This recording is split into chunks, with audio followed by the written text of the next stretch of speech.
За сайн байцгаана сонсогчдоо. Та бүхэнд энэ өдрийн мэдээг хүргэе. Өнөөдөр Америкийн нэгдсэн улсын Сан Франциско хотоос тэгшээ. Улаанбаатар хотоос дэгийг мэдчилж байна. Яа. Хойлоо ойр цагтаас аж бичээгүй биш үү? Харин тийм биш үү? За чамсан сайхан. Game of Thrones юу болж ийм. Оо харин тийм. Нөгөө энд яг өглөөгөр гардаг болохоор бүр ажилдаа төвлөрч чадахгүй дээ ажиглал хин хаанаас спойлерч чол гэлээ байнга айц үздэг хүмүүс. Харин ой энд дэжтэй би бүр 6 цагаас орой гарна штэ тэ Сан Францискогийн цагаар 7 цаг гэхэд би спойлер тулцсан штэ. 7 хагасч би баг 8-аас үзлээ тэгэхэд спойлер даталсан гээд та. Ямар хог юм байна гэж. Тэгээд би баг окей, одоо ч битри эпизод угаасаа энэ эпизод гарсны дараагийн лагт гарна шүү дээ, тийм болохоор ярьж болно гэж бодож байна гэх. Харин Ариагийн тухай спойлер тулцсан нэг нь Facebook-ийн статус дээр ёо Ария гэвчсээс оо shit.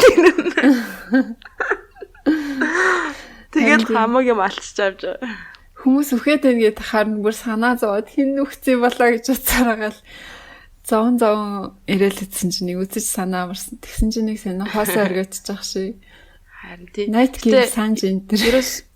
Ерөөсөө сансныг бодвол сайн хүмүүсийг алаагүй те. Би бүрээсээ бүгдийг нөхөх юм. Би Ариаг өхнө гэж бодож байсан шүү дээ. Ариаг, Бриен эдрийг бүгдийг нөхнө гэж бодож байсан шүү. Би бүр Daenerys-ийг өгчих юм болов уу гэж яасан шүү. Харин тийм. Би бүр ингээл өөхөх хүмүүсийг бэлтцсэн зав. Тэр өхөн Джеймиг өхөнө гэж бодож байсан. Тэгээ Ариагийн нөгөө нэг хамгаалаад байдаг. Ариаг хамгаалдаг нэг талд нөөрн шатсан төлөгдсөн юм байлаа. Манай үнийг бас өхрөж жож ирсэн. Тэгсэн чи хэнийг ч алаагүй. Амар санаагаалгүй. Яа, тэгтээ бүр эцсийн мөч хүртэл бүр амар баг Путин дотроо оршуулсан суучсан шүү дээ. Харин ёо. Тэгтээ чи тэр юуг нь харсан уу? Ревьюг нь яасан чинь нилээн муу үнэлгээтэй болсон юм шиг л яа гэх юм бол сонирхолгүй болсон бүх гол баатрууд нь аврагдаа гараад ирсэн.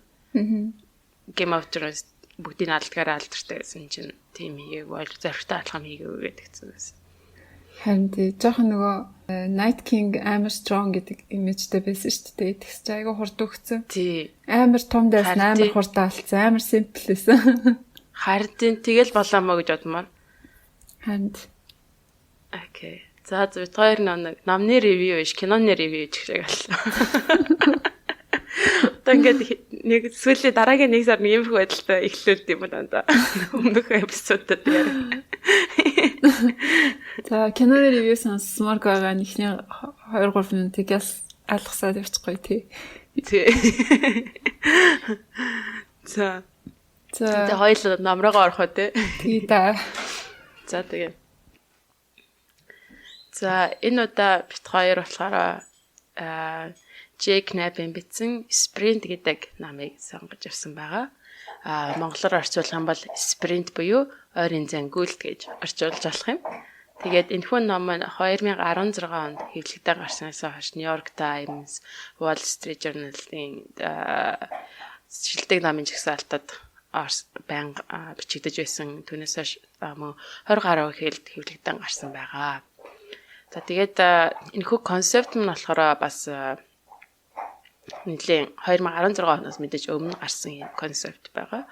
Тэгээд ерөнхийдөө энэ ойрын зангиулт гэдэг энэхүү Sprint гэдэг энэ ном маань ерөнхийдөө 5 өдрийн intensive workshop буюу одоо эрчимжүүлсэн, вакуумжуулсан тийм workshop хийлгүүлээд тэгээд багуудаас шин санаа тэрхүү одоо өөрийнх нь яг төлрөөд байгаа асуудалд шин санаа гаргаж түүнийг нь яг туршилт тэгээд бүр дараагийн шатанд авчрах тийм зорилготойгоор хагадаг юм 5 өдрийн intensive workshop-ыг нэг гаргасан юм ном байгаа. Тэгээд ерөнхийдөө өдрөөр нь тайлбарлаад явнаа гэсэн үг.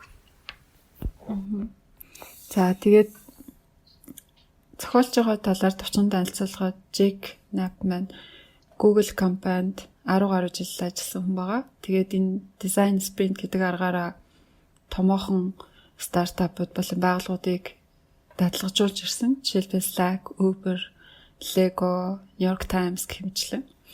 Тэгээд энэ аргаа олохтой болохоор тэртээ 2008 оноос эхэлнэ. 2008 онд тухайд бас Google компанид жил ажилласан. Тэгээд байнга юм лекц семинар зохион байгуулдаг байсан. Тэгээд бидний нэрлэлсэн семинар brainstorming семинар тий. Багууд хоорондоо ярилцаад оновчтой бүтээл санаа гаргадаг ийм сешн хийдэг байсан. Тэгээд тухайн үед болохоор мэдээж brainstorming-д оролцож байгаа хүмүүс бол маш идэвхтэй одоо сешнд нь маш дуртай оролцож байсан. Тэгэхээр өөрийгөө болж юм бүчин гэж бодоол яваад байсан. Тэгсэн чинь нэг өдөр 100 гаруй хүн оролцсон ингээд нэг сургалтын дээр нэг сурагч нь ингээд бас зогсоод та хоёрын brainstorming сургалтаа зүйтэй гэж бодож байна уу? Энд чи хэр ач холбогдолтой үр дүн гарч байгаа юм гээд асуусан.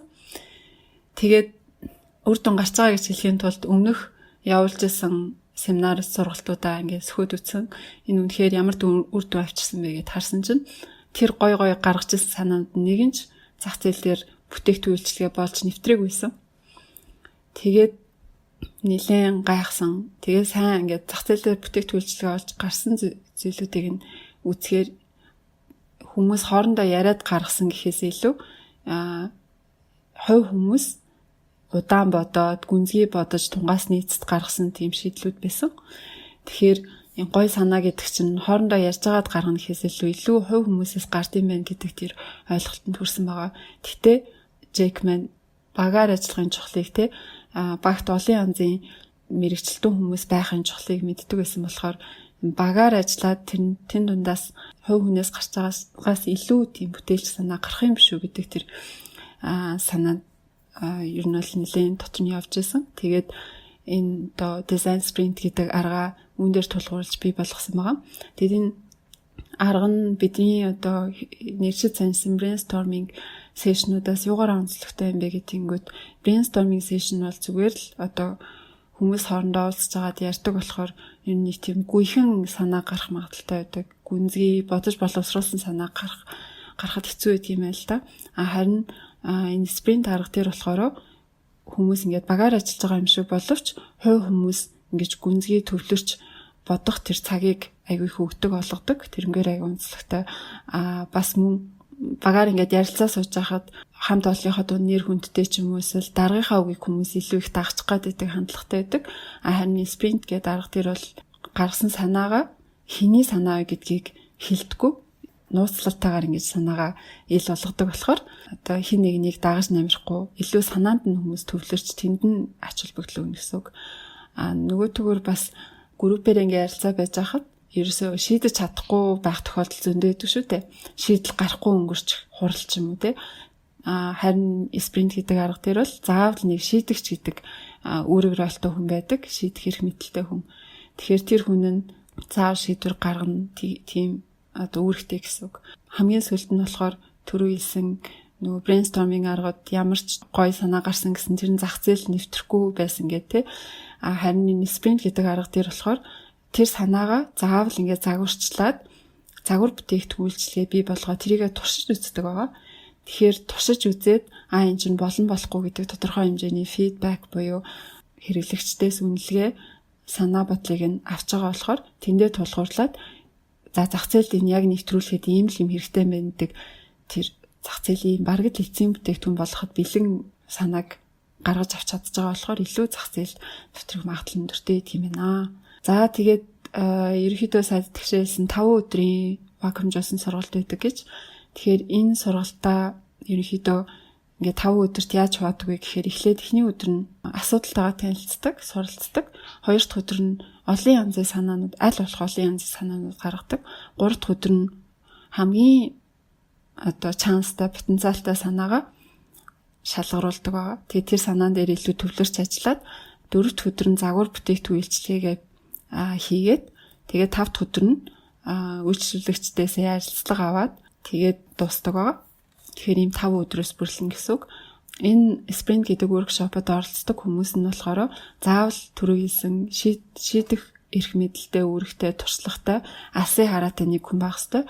Тэр нь одоо компани жишээлбэл CEO ч юм уу тийм хүн байдаг. Бас нөгөө санхүүгийн мэрэгчлэлтэн хүн, маркетингийн мэрэгчлэлтэн хүн, үйлчлэгээний мэрэгчлэлтэн, хэрэглэгчтэй харьцаж сурсан хүн. мөн технологийн мэрэгчлэн, дизайнер, тэгээд хамгийн сүүлд нь фасилитатор буюу яг энэ workshop-ыг удирдан авч явах тийм хүн гэсэн ийм нэг ерөнхийдөө нэг 6-аас 7 хүнээс бүрддэг ийм баг бүрэлдэхүүнтэй ажилт юм байна. Хитрхи том биш гэсэн үг. Ерөнхийдөө нэг 10 хүнээс хитэрчих юм бол ер нь энэ workshop-ыг явуулах жоохон хүндрэлтэй болт юм байна л да. Тэгэхээр ерөнхийдөө нэг 6-аас 7 хүн байх хамгийн боломж байт юм байна. Тэгээ 5 өдөртэй болохоор өглөөнөөс 10-аас оройны 5 цаг хүртэл болно. 2 завсарлагатай нэг цагийн өдрийн хоолтой.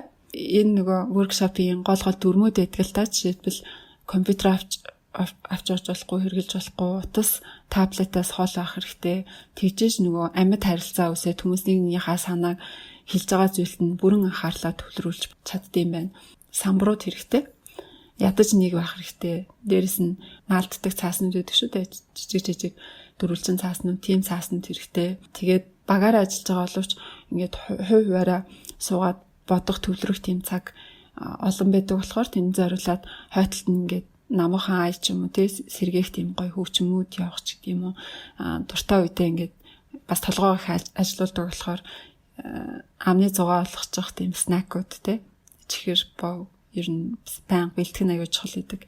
Ер нь иймэрхүү байдлаар бэлтгэлээ их юм байна. За тэгээд нэг өдрийн асуудлаа ойлгох сешн маань эхэлнэ. Тэгээд тэрийг тэгшэм тайлбарлах уу? Аха. За тэгээ эхний өдөр буюу нэгд өдөр маань ерөөхдөө стратегийн хэсгнэр асуудлаа ойлгох, ямар асуудал тулгараад байна вэ гэдгийг яг нарийн болгоод тэр бүтэн энэ 7 хоногийнхаа 5 өдрийнхөө вакуумжуулсан сургалтынхаа гол замыг ер нь зааж өгнө гэсэн. Тэгэхээр энэ бол маш чухал өдөр болж болно. Тэгэд эхэндээ болохоор хамгийн эхлээд төсөөлөөсөө эхэл гэдэг тэр өдөрмийг баримталж байгаа. Тэрний юу гэхээр танай компани болон багийн хамгийн урт хугацааны зорилго юу юм бэ гэдгээ тодорхойлох хэрэгтэй. Тэгээд ерөнхийдөө зарим баг компанийн хувьд бол урт хугацааны зорилго нь маш тодорхой. Тэгээд 5 минутын дотор тий шууд бэлэн болдог боловч зарим хүмүүсийн хувьд бол тодорхойгүй байдаг.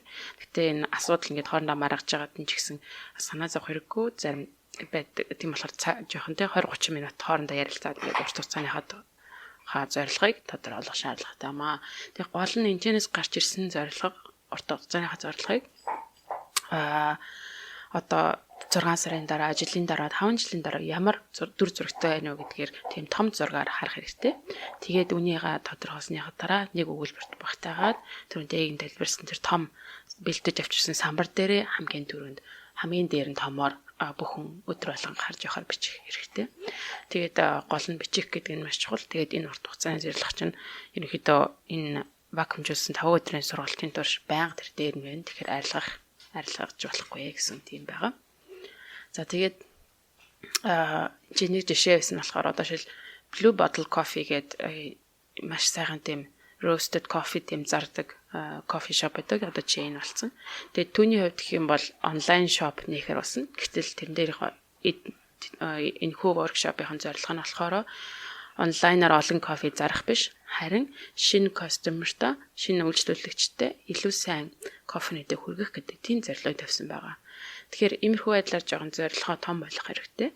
Тэгээ хоёр дахь нь түүнийхээ дараа том зорилгоо тодорхойлсныхаа дараа 5 одоо 6 сарын дараа жилийн дараа ч юм уу хэрэг бидний хийсэн энэ хүү прожект маань бүтлгүүтвэл юунаас олж бүтлгүүтсэн байх вэ гэдэг тиймэрхүү готон гүйцэлтэйгээр бас муу талыг бас харах хэрэгтэй.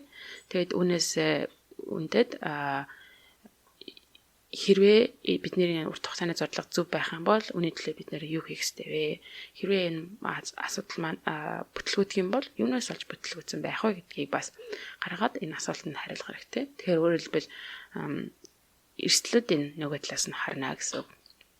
За үүнийхээ дараа ерөнхийдөө нэг ийм маш энгийн диаграм ерөнхийдөө бэлдэх хэрэгтэй. Энэ юу вэ гэхээр таны бүтээгдэхүүнийг чинь хэн хэрэглэдгээс гадна ахуулаад одоо ямар зорилго хүрэх гэж байгааг нь одоо ингээд хитгэн 5 6 шиг тий дөрвөлжин дотор ингээд нэг одоо оролцогч байгууллагын одоо оролцогч талуудыг юм бичээд сумаар заагаад тэгээд ерөөс юм маш энгийн диаграм гаргах хэрэгтэй. Тухайл нэг юм бол үйлчлүүлэгч байна. Үйлчлүүлэгч одоо вебсайт харлаа, сумаар заалаа. Дахиад нөгөө тэндээс кофегаа сонголоо. Тэгэл хамгийн сүүлд нь ажилт хэвлээ тэг хамгийн сүүлд нь хүлээн авлаа гэдэг ч юм уу те ингээд сумаар ингээд маш энгийн байдлаар тайлбарлах хэрэгтэй. Энэ бол дараа нь бас үнийг бас 5 өдрийн хооронд турш хадгална гэдгээ бодох хэрэгтэй байгаамаа. Ингэж тайлбарснараа одоо бүх багт дотор байгаа хүмүүс юуны тухай яг хаана юун дээр яриад байгаа гэдгээ тодорхой болгоно. Тэгэхэд ямар ч одоо маш complicated буюу маш эдрэттэй адармата тийм байгууллагын процесс байсан ч гэсэн энгийн байдлаар тайлбарлах боломжтой байдаг. Энэ номон дээр бас ийм жишээнд бичсэн байгаа.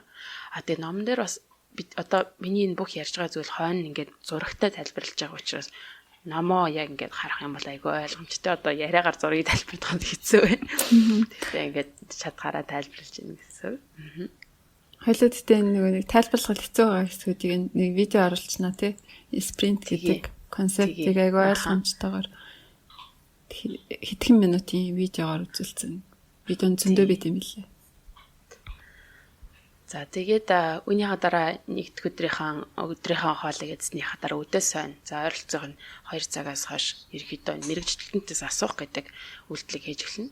Учир нь юм бол ямар нэгэн байгууллага дотор байгаа мэдээлэл болон тэрхүү мэрэгчлэнүүдийн одоо шалгаар олж авсан мэдлэг маань хүн болгонд яг адилхан байдаггүй. Түрүүнтэйгээ хэлснээр нэг дизайнерын мэрэгчлэлтэй байж болно, эсвэл шийдвэр гаргах хүн байж болно, эсвэл маркетингийн мэрэгчлэлтэй байж болно. Тэр хүмүүс болгон өөр өөрийн өнцгөөс харж байгаа. Тийм учраас компани дотор байгаа яг чухал түүнийг мэддэг гэсэн гардан ажилдаг хамгийн сайн тэр зүйлийг мэддэг хүмүүсийг оруулж ирээд нэг хүнээс хамгийн ихтэй нэг 15-аас 30 минутын ярилцлага авна.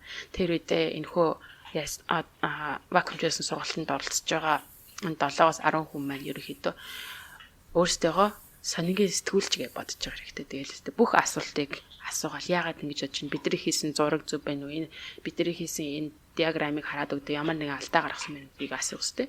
Ингээд мэрэгчлэлтнүүдээс бүх хэрэгтэй мэдээллүүдийг олж авсныхаа дараа тэр мэрэгчлүүд маань мэдээж ярьж байхдаа ямар нэгэн байдлаар энэ диаграмын энэ хэсгээр нь алдаа байгаа. Энд чи хадгаж үйлчлэгчд хүрдгүү маа. Энд чи аюу хэцүү байдаг. Энд чи бидний одоо хамгийн их одоо хүчээ зарцуулдаг боловч дандаа хийж амждаггүй зүйл их мэдчлэн ямар нэгэн байдлаар асуудлаа хэлнэ. Тэгэд үүнийг нь болохоор энэ хөө сургалтанд оролцогчид маань how might we гэдэг тийм асуултаар солиох хэрэгтэй. Энэ нь болохоор учир нь юм аа. Жишээлбэл монголоор хэлбэл бид нар хэрхэн энийг өөрчлөх боломжтой гэдэг ч юм уу. Тийм байгаа гэсэн. Жишээ нь гэх юм бол за нэг компани инглээ хитрхи одоо нэг мэрэгчлэлтэн орж ирээд те асуудал нь юу вэ гэдээ асуусан чинь өвчтөн ч юм уу те биднэрт маш их мэдээлэл өгдөг. Тэгээд бид нэр эмчнэр завгүй байдаг учраас өвчтний мэдээлэл болон датабейс рүү орж амждаггүй. Тийм болохоор шийдвэр гаргахад маш удаан нөлөөлдгөө гэж жишээлбэл мэрэгчлэлтийг хэлсэн гэж бодъё те. Тэгэх юм бол энэ хүү одоо жижигхэн sticky note дээр бичсэн how might we гэдэг энэ хүү одоо асуудал маань болохоор асуулт болгож эргэж хардаг. Тэгтээ болохоор ингэж асууж болох юм. Бид нэр хэрхэн одоо электрон системийг ашиглаад эмнэлгийн мэдээллийг хурдан аргаар авч болох вэ гэдэг ийм асуулт байдлаар бичнэ гэсэн. Тэгэхээр өөрөлдвөл асуудал байсан зүйлийг асуулт буюу харин бизнесийн одоо боломж олгож хөрвүүлнэ гэсэн. Ингээд хамгийн ихнээсээ ахгуулаад асуулт одоо илүү өөдрөгөөр харах ямарваа нэгэн зүйлд одоо зөвхөн асуудал дээр нь те ингээд байгаа зүйл дээр ингээд ухаантаад ингээд суух биш харин түндээс ямар бизнесийн одоо боломж байна вэ гэдэг талаас нь харж шууд ихний өдрөөс эхэлж байгаа гэсэн. Тэгэхээр багийн маань одоо тон буюу одоо ямар нэгэн зүйлийг харах өнцг нь энтэйс ахгуулаад өөрчлөгдөнө гэсэн. За тэгээ энэ маш чухал зүйл гарч ирдэг.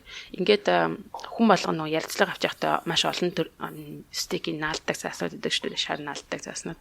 Тэр шар наалдаг цаасан дээр бичсэн юм бүгдээр анги хаан дээр наагаад хин хинийх нь гэдэг нь мэддэхгүй шүү дээ. Бүгдийг нааж агаад тэгээд ингээд тэрийн төрлөөр ингээ англиад одоо үйлчлэгчтэй холбоотой асуудал манай юун дээр платформ дээр гарч байгаа асуудал ч гэдэг юм. Ямар нэгэн байдлаар ингээ асуудлаар нь англиад тэгээд түүнийхээ дараа хамгийн чухал энэ маш чухал гэсэн зүйлээ санал асуулга авна гэсэн.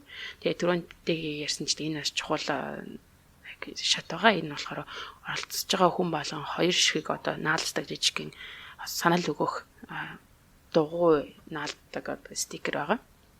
тэрийг аваад хиний санаан дээр одоо санал өгч байгааг мэдхгүйгээр ингээд хамгийн таалагдсан дээр ингээд наана гэсэн. Оролцогч болон 2 стикертэй жижиг санал өгөх боломжтой. Шийдвэр гаргагч буюу decider шийдвэр гаргагч маань 4 санал болгох стикертэй гэсэн үг. За ингээд ингэснийхаа дараа хамгийн олон санал авсныг нь сонгоно. Тэр болтол хинний санаа байсныг инж мэдэхгүй, хин бичснийг инж мэдэхгүй гол нь багаараа бүгдийг шийдсэн гэсэн үг. Тэгээд яг хамгийн сүүлд нэг 4 шийдвэр гаргагч буюу decider хамгийн том босс чинь бас шийдвэр гаргасан чинээс чухал нөлөөлнө гэсэн үг. За тэгээд үүнийхээ дараа ингээд энэ 7 хоногийнхаа таргет буюу гол зорилгыг ямар зүйл дээр төвлөрөхөө ингээд сонгоно гэсэн. За ингээд стикерүүд маань ингээд гараад ирчлээ. Нөгөө нэг наалдаг цаасан дээр ингээд жижигэн бичсэн хамгийн олон санал авсан 3-ыг нь сонгож аваад нөгөө төрөнийхэн бичсэн диаграм дээр очиод наана гэсэн. Нөгөө 3 ч 3 4 ч яах юм бол тий хаана байрлах юм бэ гэд. Ингээд наана. Тэгээ эндээсээ бүтэн 7 хоног ажиллах хамгийн гол чухал сэдвээ сонгож байгаа учраас энэ нь болохоор focused буюу төвлөрсөн байх шаардлагатай.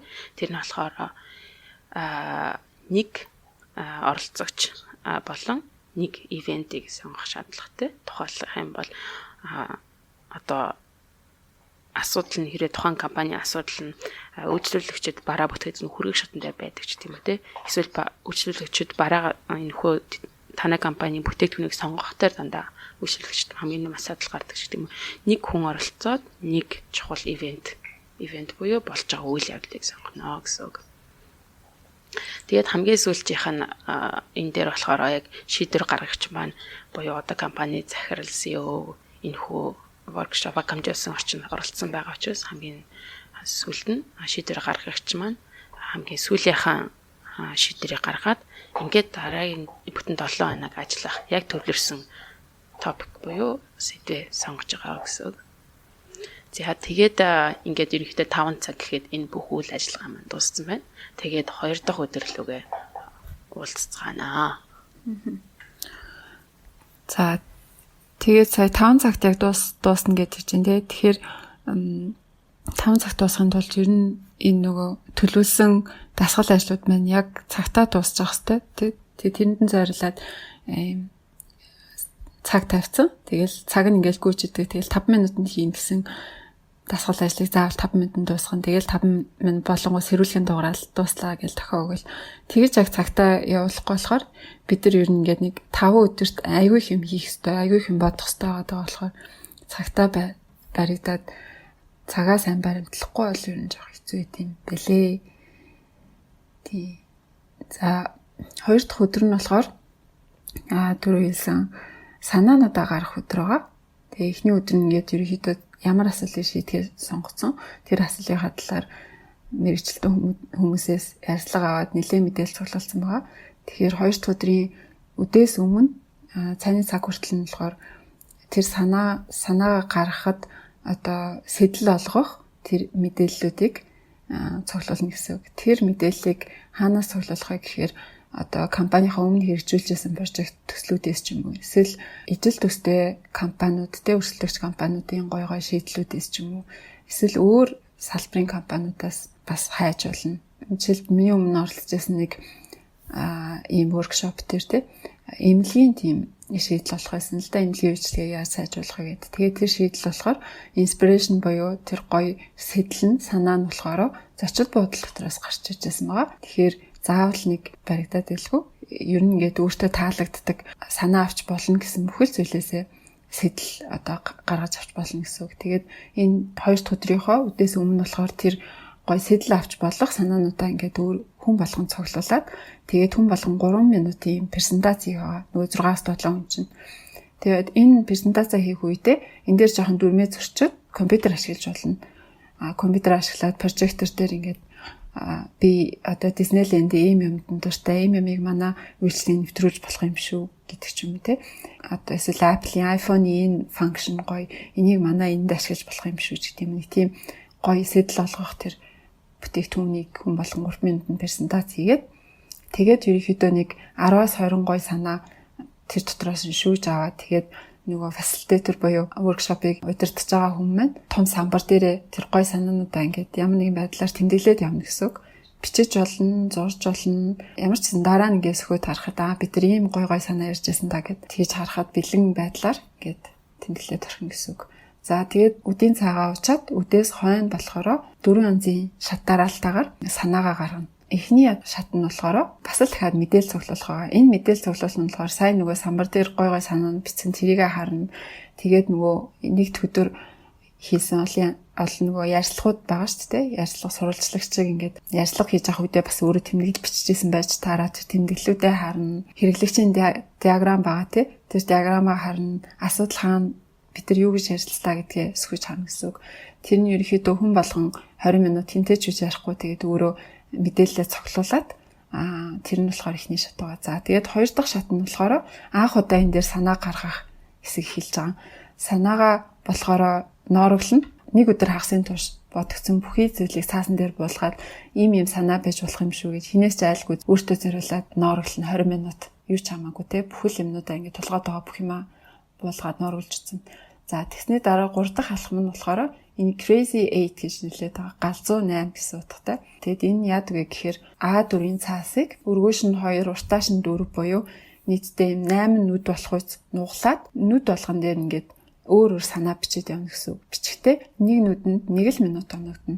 8 минутын дараа тэр 8 нүд чинь 8 өөр төрлийн санаагаар бүглэгдсэн байх хэрэгтэй гэсэн. Бичиж болно, гяс зурж болно. 8 минутанд л багтааж ичих хэрэгтэй. За тэгээд 8 минутанд ингээд 8 төрлийн санаа гаргана гэдэг чингүүт хүмүүс ингээд бүр ингээд толгойн мухарт байсан зүйлийг хүртэл ингээд шахах юм байна л да. Шавхаад бичээд авсан бүр ингээд өөрөө гайхдаг. Би өмнө бас нэг сешнийг ажил дээрээ хийжсэн л да. Тэгсэн чинь надаас бүр ийм санаа ийм сешн байхгүйсэн бол гарахгүй байх байсан да гэж бодогдол гарт юм билээ. Тэгэхээр нөгөө хүнд ингээд хүн чинь нөгөө нэг гэрийн даалгавраа ч юм уу те ингээд оюутан байх чинь яг хугацаанд тулцсан дедлайныхаа өмнө өстэй толгой өстэй амарлаг ажиллаад тэгэл хоо би ийм бүтээмжтэй ажиллаж чаддаг байсан юм гэж бодтол ажилладаг шүү дээ. Тэр шиг 8 минутаас шинжлэхийг ингэж айгүй хурдан хугацаанд газ гаргах зорилттой 8 минутаага. За энэ 8 минутын дараа одоо болохоор 30 минут оногдно. Тэр 30 минутанд яах вэ гэхээр багийнхандаа өөрийнхөө санааг хамгийн шилдэг гэж бодсон нөгөө 8 санаас хамгийн шилдэг гэж утсан нэг санаагаа аваад эсвэл 2 3 санааг нийлүүлсэн ч болно. Нийлүүлээд нэг санаанд багтаагаад A4-ийн цаасан дээр санаагаа энгийн ойлгомжтой үгээр чамаар заавал тайлбарлуулах шаардлагагүй. Тэр бичсэн юмыг чинь хүн хараад зурсан зургийг чинь хараад ойлгох тийм хэмжээний байдлаар ингээд дэлгэрэнгүй санаагаа бичнэ гэсэн. Тэгээд тэндээ гоё инээдтэй нэр өгнө. Тэн дээрээ өөрийнхөө нэрийг бичиж болохгүй. Зүгээр хошин байдлаар нэр өгч юм уу. Дараа нөгөө хүмүүс л өө тэр санаа энэ санаа гэж ярихад ойлгомжтой байдлаар нэрээ өгöd. Тэгээд энэ 2 дахь өдрийн маань сешн дуусж байгаамаа. Тэгээд 5 цаг гэхэд бас дууссан байх хэвээр. За тэгээд 3 дахь өдөр нь өглөө дахиад 10 цагаас өглөө ирээд тэгээд өмнө 5 цаг хүртэл ажиллах байгаа. Түрүүндээ хэлсэн санаануудаа нэр өгөөд ингээд дуусгацсан байгаа гэж хэлсэн. Тэгээд 3 дахь өдөр эхлэнгүүтээ тэрхүү санаануудыг өрөөнийхөө ханнуудаар ингээд тавьчихна гэсэн. Тэгэхдээ энэ дээр болохоор хэд хэдэн степүүдийг гаргана.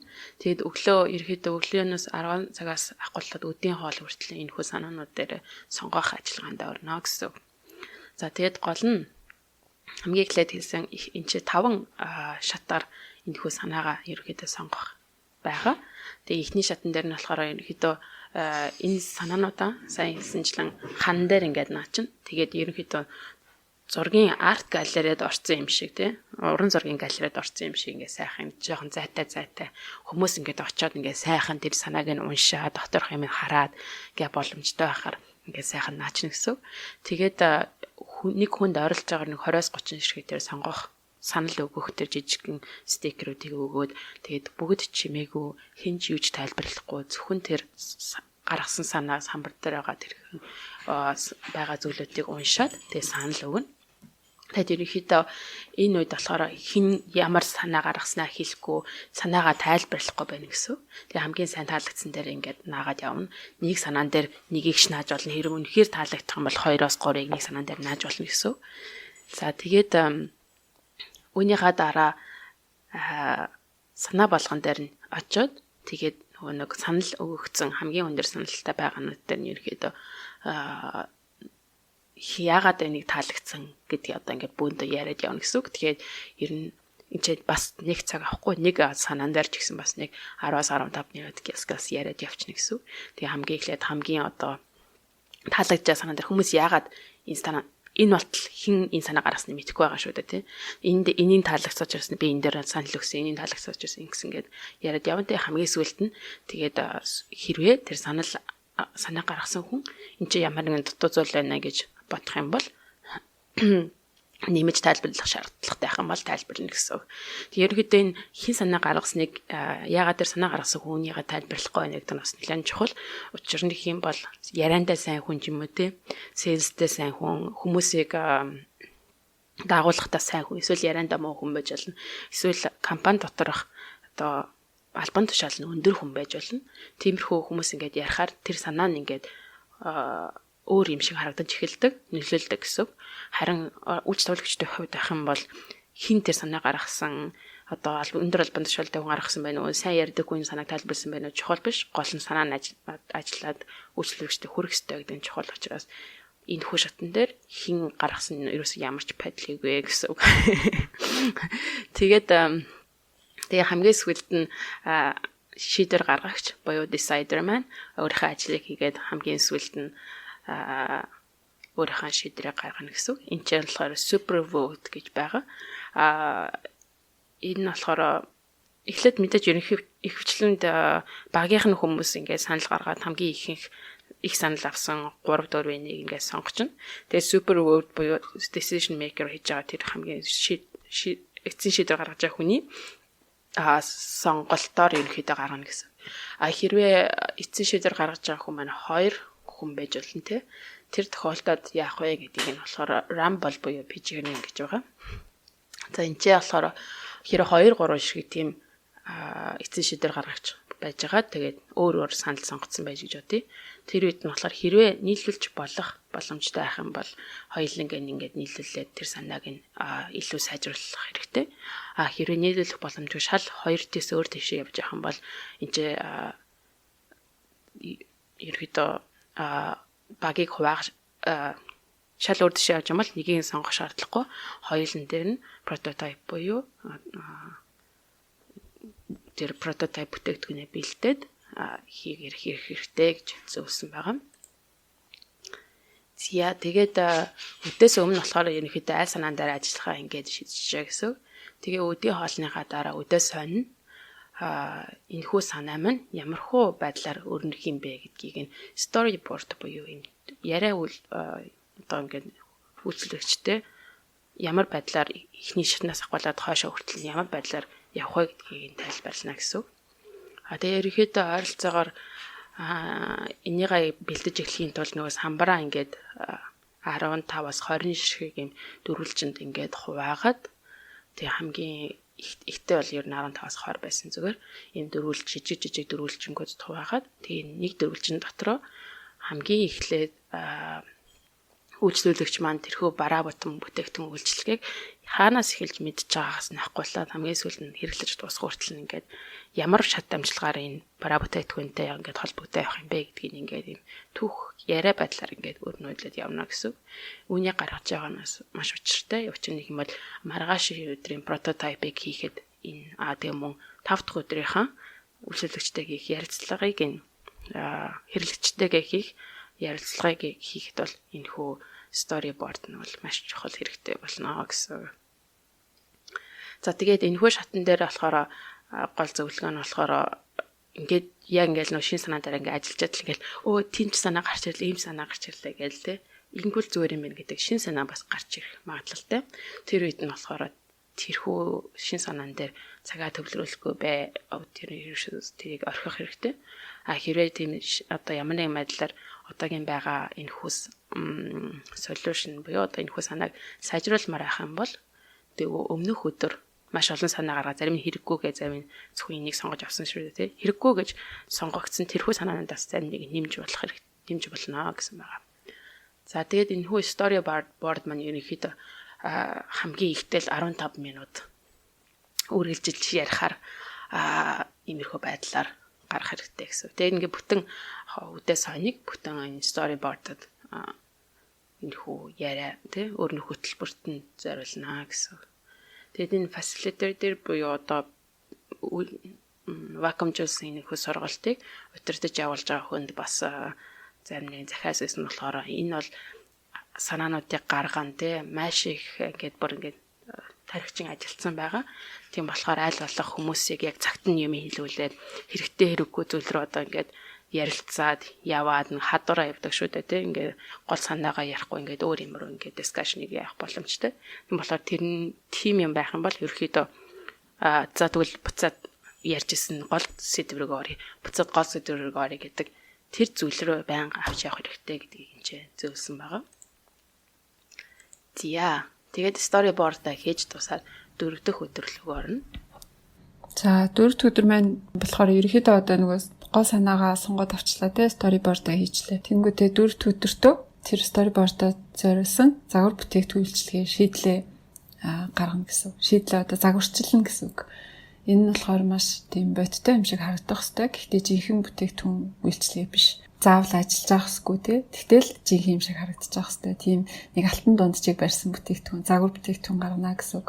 За тэгээд энэ загвар бүтээгдэхүүн гаргахад ганцхан өдөр хангалттай мó яагаад заавал ганцхан өдөр байгаа гэдэг асуулт гарч магадгүй. Тэр нь болохоор учиртай. Хүн нөгөө нэг юмтайгаа удаан зууралдах тусмаа хэдэн өдөр хэдэн сараар зууралдах тусмаа тэрнтэйгээ ингээд сэтгэл санааны хувьд уялдаад те ингээд сэтгэл санаанд тэрлүүгээ илүү хорогдоод нөгөө санаанаасаа салж чадахгүй тэрэндээ өөрчлөлт хийх тулмал хэцүү болоод идэм л да. Бид нар чинь хүмүүс болохоор яг нөгөө бүх юм ингээд логикоор бодоод иж чадахгүй. Тэгэхээр тэрнээс сэргийлэхийн тулд зөвхөн нэг өдөр ингээд санаа гаргаад тэгээд хэрэглэгчдээсээ дараагийн өдөр нь ярьцлага аваад санаа оноог нь тусгаад өөрчлөлт хийхэд нэг өдөр ийм загвар бүтээгдэхүүн хийж байгаа бол айгүй амархан өөрчлөлтийг хүлээж авахдгүй амархан байт юм байна. Тэрнээс илүү олон өдөр болоо авчгаараа нөгөөдөгтөө улам ингээд сэтгэл нь хорогдоод өөрчлөлтийг хурдан шуурхаа хүлээж авахдаа улам хэцүү болчтой юм байна. За тэгээд загвар бүтээгдэхүүн гаргахдаа болохоор тухайн нөхцөл байдал ямархуу шийдэл үйлчилгээ бүтээгдэхүүн бодож байгаас хамаарат янз бүр барьж болно. Гэхдээ заавал одоо зөв багаж арга хэрэгслүүдээ сонгох хэрэгтэй гэж сануулсан маа. За жишээлбэл вебсайт ч юм уу, мобайл аппликейшн хөгжүүлж байгаа тохиолдолд Keynote ч юм уу, PowerPoint ч юм уу тиймэрхүү одоо загварчилгаа хийх зориулсан аппликейшнүүдийг ашиглаж болно. Эсвэл нөгөө үйлчилгээг чиний шийдэл чинь та нарын шийдэл чинь үйлчилгээ байх юм бол тэр үйлчилгээгээ яаж загварчлах вэ гэхээр хамгийн оновчтой шийдэл нь жижигчсэн тоглолт байдаг. За одоо чи өвчтөн нь чи юм чин шүү, чи цавилгач шүү. Ингээд одоо хүн болгон дүр өгөөд те ийм байдлаар энэ үйлчлэгийг танилцуулаарай гэд тийм богино хэмжээний жижигчсэн тоглолт хийх сонирхолтой байдаг. Эсвэл одоо та нарын бүтэж байгаа зүйл чинь ямар нэгэн орон зай те дэлгүүр ч юм уу, дэлгүүрийн дизайн ч юм уу тиймэрхүү зүйл авах юм бол адил төстэй газрыг сонгож аваад хэлбэрхийн байдлаар тохижуулаад ашиглаж болно. Эсвэл та нарын бүтээгдэхүүн чинь үнэхээр тийм нөгөө бит бүтээгдэхүүн байх юм бол 3D принтерийг ашиглаж болно. Монголд ч гэсэн 3D принтер байдаг болсон. Тэгэхээр тэдрийг ашиглаад амархан одоо бит бүтээгдэхүүнийг хийж болно. Өмнө нь бас нэг юунд оролцож байхад баримтлын шавраар бас хийгээд байсан. Тэгэхээр одоо яаж хийж болно гэсэн. Хэрвээ энэ нөгөө нэг бодож байгаа шийдэл маань те эдрийн алинд нь ч тохирохгүй, алингоор нь хийж болохгүй санагдаад байх юм бол видео хийж болно. Видеогоор танилцуулаад одоо эсвэл нөгөө нэг брошюр гэдэг шүү дээ. Бүтээгдэхүүн танилцуулдаг брошюр. Тийм брошюр байдлаар яг ингээд бүтээгдэхүүн чинь гарсан юм шиг ингээд тийм танилцуулах материал бэлдээд хийж болно гэсэн үг. Ийм загвар бүтээгдэхүүн шийдлээ хийхэд ерөнхийдөө тэр процесс тэр загварчилгааг хийхэд хүн болгон одоо нөгөө 6-7 хүн маань хүн болгон өөрийн гэсэн өөрөөр хайлтаар байвал зүгээр идэм байл та. Тэгэхгүй нэг хідэн хийгээл нөгөө хідэн тэдрийг хүлээгээ сууждаг биш. За жишээлбэл хоёр нь болохоор яг тэр нөгөө загвар бүтээгдэхүүн дээр ажиллах яг гараа хөдөлгөж хийх хүмүүсэд. Тэгээд нэг нь болохоор тэр хоёрыг ингэж удирдах чиглүүлээд одоо ингэж гэдэг. За дөрөв дэх нь болохоор тэр загварчилгаатай холбоотой бүх нөгөө нэг бичих зүйлсийг бичдэг, танилцуулах материал ч гэдэг юм те. Тэр бүтээгдэхүүний нэршилж гэдэг юм уу? Ямар нэгэн документ бэлтгэж байгаа бичих цаасны бүх тэр ажлыг хийн гэсэн үг. За 5 дахь хүн нь болохоор энэ загварчилгаа бүтээгдэхүүнтэй холбоотой бүх мэдээллийг цуглуулдаг хүмүүс. Эсвэл одоо нөгөө дутуу юмнуудыг эндээс олж ирдэг тийм хэрэгтэй зүйлсийг цуглуулдаг, олж ирдэг тийм хүн. За 6 дахь хүн нь болохоор маргааш өдрийнхөө 5 дахь өдрийнхөө ярилцлага бэлддэг хүн. Асуултуудаа бэлдээд энэ загвар бүтээгдэхүүнээ яаж ярилцлага авч байгаа хүндээ танилцуулах уу? Ямар асуулт асуух юм бол бид нар хэрэгтэй мэдээлэл, хэрэгтэй фидбек, санаа оноогоо авч чадах уу гэдэг тэр зүйлээ бодож сууж явах хэрэгтэй хүн байх нь байна. За тэгээд загвар бүтээгдэхүүнээ хэрвээ эртгээ дуусгачих юм бол 4 өдрийнхөө 3 цагаас эхлээд 2-3 ч юм уу үйлчлүүлэгч болж тоглоод худлаагаасаа ярилцлага аваад үзжүүлэх зүгээр. За ярилцлага авахад энэ дээр анхаарах юм байна. Ингээд асуучих зүгээр юм байна гэх юм уу. Тэрийг нэг нь ингээд ярилцлага нөгөөтийн ярилцлага өгөөд үзчих юм бол илүү тодорхой ойлголттой болчих нэ. За тэгээд ерөнхийдөө 4 дахь өдөр мэн ингээд дуусж байгаа. За тэгээд 5 дахь өдөр буюу хамгийн сүүлийн өдөртөө харна. Тэгээд энэхүү сүүлийн өдөртөө дэгийн тайлбарсан 4 дахь өдөрт бэлдсэн загвар бүтээгдэхүүн үйлчлэгээ яг жинхэнэ хэрэглэгчдэрээ шалгах, хэрэглэгчдээр турших энэ өдөр байгаа. Тэгээд номон дээр зөвлөснөөр болох юм бол ерөөхдөө 5 хэрэглэгчдээр туршихад энэ хангалттай гэсэн байгаа. 5 гэдэг нь жижигхэн тоо юм шиг сонсогдож байгаа боловч яг сайн чанартай ярилцлага аваа, чанартай байдлаар шалгахад хэрэгтэйгээс гадна яг 5 өдөрт багтдаг. Түүнээс гадна энэ нэгэн судалгаа байсан нь болохоор ерөөхдөө 5 үйлчлүүлэгч ингээд хэрэглээд ингээд ярилцлага авсны дараа байгаа асуудал ер нь 85%-ийг нь ерөнхийдөө олчт юм байна л да. Тэгэхээр түүнээс хойшх 5 дахь хэрэглэгчээс хойших 9 одоо ингээл 10 15 хэрэглэгчээс ярилцлага авсан ч гэсэн тэрхүү үлдсэн 15%-ийг нь болохоор олж авахтаа асуудлын 15%-ийг нь олж авахт ингээл маш бага 1% нэмэгдэх юм 2% нэмэгдэх гэсэн юм судалгаа байт юм байна. Тэгэхээр энэхүү богино хугацааны яг вакуумжуулсан сургалт байгаа учраас ерөөхдөө 85% гэдэг бол хангалттай том тоо гэдэг үднээсээ 5 байхад хангалттай. Тэгээд түүнээс гадна яг өглөө 9 цагаас ахгуулаад орой 4 цаг хүртэл яг 5 хүнээс 1 цаг ярилцлага аваад голд нь 30 минутын завсарлага аваад ингээд яг бүтэн өдөр яг хангалттай хүрэлцэхээр ийм цаг байгаа юм байна. За тэгээд ярилцлага авах гэдэг маань бас нэлээд чухал. Энэхүү ярилцлага авах хүмүүс рүүндээ хэлснээр 4 дахь өдөр хүмүүс загвар бүтээгдэхүүн үйлчлэгэн дээр ажиллаж байхад зөвхөн ярилцлагын дээр төвлөрөөд ажиллаад сууж байх бас боломжтой. Тэгээд ярилцлага авч байгаа энэхүү хүмүүс ерөнхийдөө 5 дөрмийг баримтлах хэрэгтэй байгаа юм. Тэгээд энэ нэгдүгээрт нь болохоор мэдээж нөгөө ярилцлага авч байгаа үйлчлүүлэгчтэйгээ дайсгаар хандаж анханасаа ярилцлагын өрөөнд орж эхлэхээс ахгуулаад ийм үнэнч тэгээд илүү нээлттэй байдлаар хандах тэрхүү зүйлийг бүрдүүлэх шаардлагатай. За тэгээд асуултаа ч гэсэн ерөөхдөө эхлээд одоо та ямар ажил хийдгийг, та юу хийдгийг, яаж энэ бүтээгдэхүүнд ямар хэрэг болно гэж бодож чинь гэх мэтчлэн иймэрхүү нээлттэй төгсгөлтэй ийм асуултуудаар хариулах хэрэгтэй. За тэгээд 3 дахь нь болохоор энэхүү яг загвар бүтээгдэхүүн үйлчлэгийг туршиж явахдаа энэхүү бас open ended одоо questions буюу одоо ямар нэгэн байдлаар тэрхүү бүтээгдэхүүнийг туршиж үзэж байгаа хэрэглэгч үйлчлүүлэгч маань ийм нэг тал руу хандсан байдлаар ингэж лид хийлгүүлэхгүй байх шаардлагатай гэсэн. Жишээлбэл одоо ингээд та энэ таалагдж байгаа сте тэ гэж асуух ч юм уу те. Тэрний оронд энэний тухай бодож байгаагаа тайлбарлана ч гэдэг юм уу те. Энд чинь юу н танд харагдаж байна ч гэдэг юм уу те. Иймэрхүү байдлаар өөрөө үйлчлүүлэгч мань өөрийгөө лид хийгээд авах шаардлагатай гэсэн. За тэгээд бас ярилцлага авч байгаа хүмүүс маань болохоор дандаа neutral буюу гол дундыг баримтлсан хариулт хэрэгтэй. Жишээлбэл маш сайн байна болж ин яг наадах шиг хийгээд байж гэдэг юм үү те. Тэгжлэхийн оронд гэл ингээд үгүй тим гэж ингээд хэлэхгүйгээр гэсэн ингээд иймэрхүү байдлаар хариулаад явна гэсэн. Ерөнхийдөө сайн ярилцлага авч байгаа хүн байх юм бол ерөнхийдөө энэ өмнөх ярилцлагандаа зориулаад скрипт буюу яг ярих зүйлээ бэлтцсэн байдаг. За иймэрхүү байдалтайгаар ярилцлага авна. Тэгээд энэхүү ярилцлага маань хаана болж өнгөрөх вэ гэхээр ярилцлага авч байгаа хүн маань болохоор нэг өрөөнд ингээд ярилцлага авч байгаа хүн маань нэг өрөөнд үйлчлэгчтэй хамт ороод суудсан байгаа гэсэн. Тэгээд үлдсэн багийн хүмүүс маань нөгөө өрөөнд видеогоор яг болж байгаа зүйлийг нь хараад байж байна гэсэн. Тэгэхээр 2 өрөөнд байгаа. Тэгээ энэ ч бас нэг анхаарах зорилго нь болохоор видео одоо камер ч гэдэм үү аудио гих зүйлүүдийг ингээд ер нь бэлтцсэн байх шаардлагатай төрүүлээд тэгээд нөгөө өрөөнд байгаа хүмүүс маань энэ хүү ярилцлагыг яг амьд хэлбэрээр нь лайв хэлбэрээр нь ингээд хараад үйлчлэгчийнх нь хөдөлгөөн болгон нүрийн хойрлолго ингээд хараад байна. Тэгээ гол нь болохоор бөөндөө үзэх гэдэг нь чухал. Бүгдээрээ хамтдаа суугаад бүгдээрээ хамтдаа үзнэ. Тэгээд энэ нөгөө өрөөнд байгаа үлдсэн багийн хүмүүс маань үзэж явах орондоо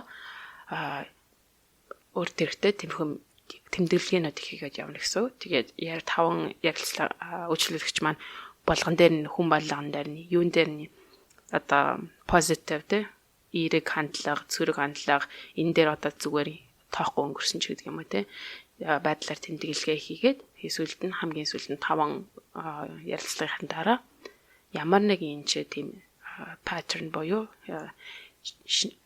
адилхан тийм шинж чанар байна уу? Ямар зүйлүүдийг бидэндээс олж харж байна вэ гэдгийг хамгийн сүүлд нь хийгээд тэгээд таны бүтээгдэхүүн болон үйлчлэгээ чинь амжилттай болох үгүй ямар зүйл дээр алдаа гаргасан байна. Энийг сайжруулах шаардлагатай байна гэдгийг угаасаа ойлгомжтой болоод ирэх юм байна. Тэгээд хамгийн сүүлчийн өдөр байсан учраас хүмүүс ялангуяа завгүй ажилтай хүмүүс ерөөхдөө ингээл ажил руу хурд орох гол те гэс тосгоцсон бид нар 4 өдөр хамгийн чухал нөө загвар бүтээгдэхүүнчлэг бийцэмж 5 дахьд яах вэ гэсэн байдлаар хандлагатай байдаг учраас сүүлийн шарт хүртэл нь бага яг ингээд бүтнээр нь авч явж явах шаардлагатай гэж зөвлөсөн байгаа. За тэгээд л ингээд хамгийн сүүлд нь боёо базаад урт хугацааныхаа тий зорилготой болон хамгийн их нэгдүгээр асуусан асуултанд чинь энэхүү шийдэл маань хэрхэн хариулж байна гэдгийг нь харьцуулах тэгээд ярилцлаганаас гаргаж авсан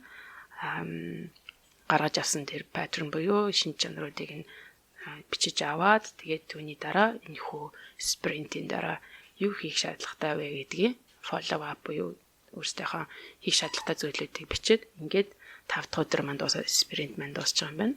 За тэгээд та бүхэн одоо сонсоод бодож байгаа ийм workshop Монгол бол тийм үү те болдог бол нэг одоо удирдуулж үзээд хамт олнороо байгуулахаараа сургалт авах байсан гэж тэгээд гайхсан зүйл нь болохоор байдсан бэлээ Монгол тийм сургалтууд миний мэдхээр promotion craft гэдэг видео дизайны үйлчлэгээ үзүүлдэг компани ийм 5 өдрийн сургалт хийдэг юм бэлээ. Тэгэхээр нэг удаа тэгж удирдуулаад хийгээд үзчих юм бол дараагийнхаа өөртөө фасилитатор нь удирдах авч явдаг хүн ингээд тодорхой ойлголттой болоод хийгээд явж болно гэсэн үг. Тэгээд нөгөө сүүлийн үед энэ номыг 2016 онд бичигдэх үед 5 өдрөөр хийдэг гэсэн. Гэхдээ 2 жилийн өмнөөс илүү 4 өдрөөр хийдэг вершин хувилбар гарсан юм лээ. Тэгэхээр илүү нөгөө цагийн хэмнэн гэсэн үг. Ерөнхийдөө нөгөө эхний 3 өдрийнх нь сешнийг 2 өдөр болгосон гэсэн үг. Илүү товчлаад. Тэгээ үсгийн бол энийг яг нэг өдөр мөндөрч хийж болтгол юм л да. Энэ design sprint гэдэг аргын яг цаана үүдэг концепт нь болохоор design thinking гэдэг арга байхгүй юу? Stanford их сургуулиас гарч ирсэн. Бараг 1950-ад онд гарч ирсэн тийм арга үүдэг. Тэгээд энэ аргаар бол ингээд workshop-а зөвхөн энэ 4-5 өдрөөр биш ингээд яаж компанида зориулаад мэргэжлийн хүмүүс бол хийгээ сурцсан хүмүүс бол ингээд зохион байгуулцдаг. Тэгээд тэндээ зориулаад 1 өдрөөр ч юм уу 2 өдрөөр ч юм уу яаж хийж болдог. Гэтэ анхан шатны анх удаа хийж үзэж байгаа хүмүүс бол яг ингээд дүрм журмаар нь цагийн баримтлаад ном дээр бичснээр нь хийвэл хамгийн баталгаатай алдаа гарах магадлал хамгийн бага гэсэн үг. Тэгээд сая үйлчлэгчээ хамгийн сүүл хэлсэн нөгөө завгүй хүмүүс айгу компани хамгийн одоо удирдах төвшний шийдвэр гаргах төвшний хүмүүсийг ингээд нэг дор цуглуулаад 5 өдөр вакуумжуулсан сургалтанд хийнэ гэдэг бол ер нь бол энэ workshop-ыг хийхээс ч хэцүү те хийн гэдэг шийдвэрийг гаргах л одоо хамгийн хэцүү тэр 5-6 хүмүүнийг цагийн блоклж аваад за энэ сургалтанд суу шүү гэдэг тэр шийдвэрийг гаргах бол одоо хамгийн хэцүү байдаг. Монголд ч гэсэн тэр нэг их ажиллагдсан. Саяхан нэг би яг design sprint зүгээр design thinking аргаар нэг компанид удирдлагуудад сургалт хийсэн байхгүй. Тэгсэн чинь тэднийх яг ингээд үнэхээр л 2 өдөр гаргачих гэж болохгүй. Тэгээд 1 өдөр гаргаад хийчихсэн л та. Тэгээд 1 өдөр гаргаад яг ингээд нөгөө загвар бүтээгдэхүүн хүртэл угаасаа хийж чадахгүй. Тэгэл зүгээр хамгийн мундаг шийдлийг олоод дуусч байгаа юм л та. Тэгээд хэрвээ шийдлийг нь загвар шийдлээ бүтээгдэхүүнээ олоо тэрийгэ туршиж үзээд хэрэглэгчдээсээ санаа оноог нь аваад яачих юм бол уг нь бол илүү гоё баталгаатай бүтээгдэхүүн гарч магадaltaй хамгийн нөгөө эрсдэлтэй юм чинь гिचнээ гоё санаа гарсан ч гэсэн ажил дээр очиод буцаал тэр нь зам хорч магадaltaй эрсдэл хамгийн өндөр байхгүй. Тэгэхээр тэр бол амар ажиглагдсан. Чанд уншаад ямар санагдав? Ерөөхдөө амар тийм практикал яг амьдралд шууд ингэж хэрэглэх боломжтой ингээд яг л хэрэгжүүлэл эхлэхээр тийм боломжтой санагдсан л та. Тэг би бас бодоодсэн чи бас компани дээр бас хэрэгжижсэн байх гэж бодсон. Тэгээд дээснэр ингээд вакуумжуулсан орчинд ингээд хийчээд дараа нөгөө нэг сургалт дуусныхан дараа хамаг юм ингээд гаргаад буцаагаал нөгөө нэг юм мартцсан тий. Хинч тэрийг нь фоллоу ап хийхгүй байх тийм магадлалтай. Тийм болохоор тэрэн дээрээ жоохон анхаарах шаардлагатай байна гэж бодсон. Тэгээ бас яг энийг найзтайгаа ярьжсэн чинь компани дээр нь бас нэлээд багууд дээр хийгдсэн. Тэгээл тэгтээ ингээл нэгтгэд буцаж ирсэн чи хинч тэрийг буцаж хийгээгүй гэлээ. Тэр нь жоохон асуудал юм шиг байлаа л дээ. Тэгээд манай үний компани дээр тэгээд менежментүүдийнх нь хувьд бас ингээд том удирдах төвчний хүмүүс хамтдаа хийсэн болооч бас удирдах төвчний супер водтэй хүмүүс яг ингээд хамтдаа ихээр шийдвэр гаргах дээр бас нэлийн асуудал учирдаг юм шиг бас санагдсан.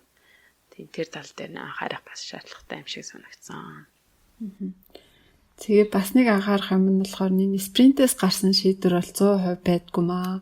Одоо нөгөө бүтээгдэхүүнийхээ хамгийн амжилттай болох магадaltaй үйлчлэг бүтээгдэхүүн шийдэл гарч шүү дээ. Тэгээ тэрийг ингээд хөдөлшгүй үний юм шиг бариад хэдэн сарын дараа ч гэсэн нөгөө спринтийнхаа аргаар л спринтээр гарсан шийдлэл барина гэдэг ингээд бас дайраад иж болохгүй. Ягаад тэгэхээр хэдэн сарын дараа нөхцөл байдал өөрчлөгдөж болно те.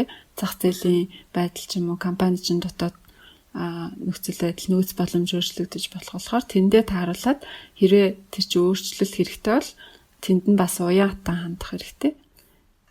Тэгэхээр тэрийг бас спринт гэд бас дайраад идэг хүмүүс байдаг. Зя тэгээд хоёлаа энэ удаагийнхан дугаарыг өндөрлөхөө тий.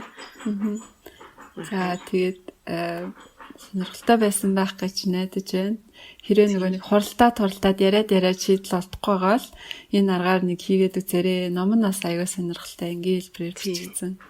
Тийм. Тэгээ ном дээр нь тэгээ сая хэлсэн ойлгомжтой байдлаар бас видео бид нар подкастынхаа танилцуулган дээр бас тавьчих гэж бодож байна. Тэгээд яг ямар хувь байдлаар өрнөдөг гэх мэтлэн харахад илүү ойлгомжтой байх гэж бодож байна. За тэгээд энэ удаагийнхаа дугаарыг өндөрлөе дээ тий. За тэгээд дараагийн дугаараар уулзлаа. Тэр баяртай.